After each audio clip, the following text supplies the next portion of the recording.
আমরা এখন এসেছি টাইগার হিলে। এটা দার্জিলিংয়ের সর্বোচ্চ উঁচু জায়গা, সর্বোচ্চ পর্বত সিংহ। এখান থেকে দেখেন, এখান থেকে সব ছোট ছোট পাহাড়গুলো দেখা যাচ্ছে। আর মেঘ মনে হচ্ছে একদম পাহাড়ের ওপরেই। এই যে দেখুন, এটা হচ্ছে যে চাঁদ দেখা যাচ্ছে, অনেক সুন্দর চারিদিকের ওয়েদার এবং এত সুন্দর সাইড ভিউ। আসলে অসাধারণ একটা ভিউ, না দেখলে আসলে এখানে না আসলে বোঝা সম্ভব না। তো এখন আমরা সূর্যোদয় দেখতে আসছি এই টাইগার হিলে। এই টাইগার হিলে পুরোটা দেখাবো। এই যে দেখুন, মেঘের দিকে চলে আসছি, পাহাড়ের এবং মেঘের সমন্বয়, আসলে অসাধারণ একটা ভিউ। এখানে দেখুন অনেক লোক, প্রায় 1,000-2,000 মানুষ হবে, এত মানুষ আসছে দেখতে। এখান থেকে ওই যে কাঞ্চনজঙ্ঘা দেখা যাচ্ছে, আমি একটু দেখাই আপনাদেরকে। এইটা হচ্ছে সেই কাঞ্চনজঙ্ঘা, যেটা আমাদের বাংলাদেশ অংশ থেকে দেখা যায়। আসলে অসাধারণ একটা দৃশ্য। যে দেখুন, অনেক মানুষ, প্রায় কয়েক হাজার মানুষ আসছে এটা দেখার জন্য। অসাধারণ একটা ভিউ। আর এদিকে সামনে ওই যে দেখা যাচ্ছে, ওইটা কাঞ্চনজঙ্ঘা। আর এই যে ছোট ছোট পাহাড়গুলো দেখা যাচ্ছে, অনেক সুন্দর, অসাধারণ সুন্দর। এই যে দেখুন, যেদিকেই তাকাবেন শুধু পাহাড় আর পাহাড়। আর পাহাড়ের সাথে মনে হচ্ছে মেঘ এসে একদম একাকার হয়ে গেছে। অসাধারণ দৃশ্য, খুবই সুন্দর। দেখুন এখানে কি পরিমাণে পর্যটক আসছে আর কি পরিমাণে ভিড়। এই যে আমি একটু দেখানোর চেষ্টা করতেছি আপনাদেরকে যে কি পরিমাণে মানুষ এখানে আসে। ভোর 4টার সময় সব বের হয়ে আসছে এখানে।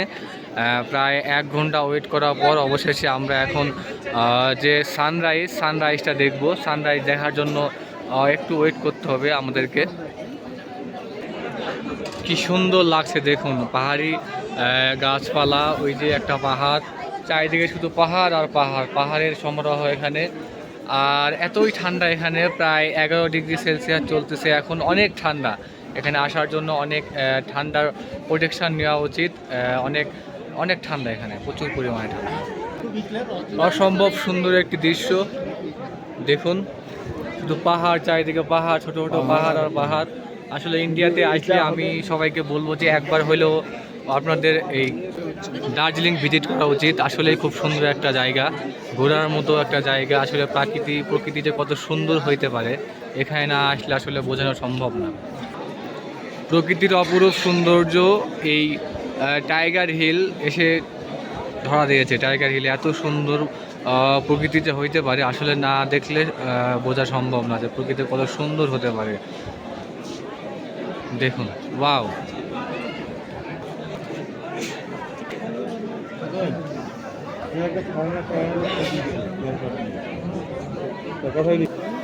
আজকের ওয়েদারটা একটু খারাপ, মেঘাচ্ছন্ন, তাই আমরা কাঞ্চনজঙ্ঘা আসলে ঠিকমতো দেখতে পাচ্ছি না।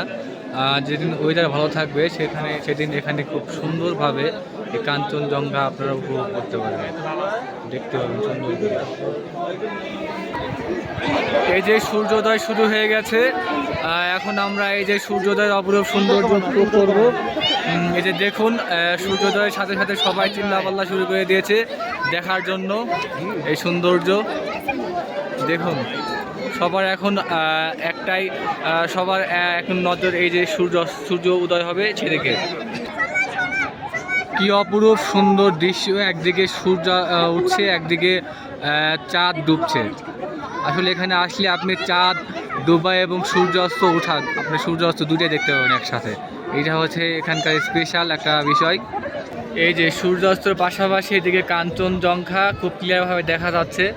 দেখুন কাঞ্চনজঙ্ঘার যে একটা ভিউ, আসলে অসাধারণ একটা দৃশ্য, দেখার মতো একটা দৃশ্য।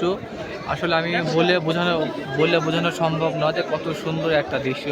একদিকে সূর্যোদয় হচ্ছে, একদিকে এই যে চাঁদটা ডুবে যাচ্ছে এদিকে। এই যে আমি একটু দেখাই, দেখেন এদিকে চাঁদ ডুবছে, এখানে কাঞ্চনজঙ্ঘা দেখা যাচ্ছে, আর এদিকে সানরাইজ হচ্ছে। ওয়াও, তিনটা সৌন্দর্য একসাথে উপভোগ করতে পারবেন, সাথে তো পাহাড়ের ভিউ আছেই।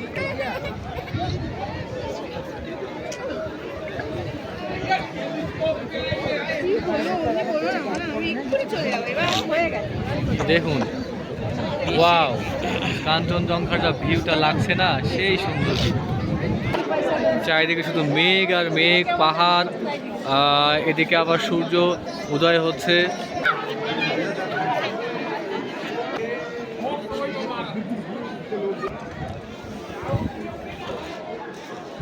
সুন্দর অপরূপ দৃশ্য।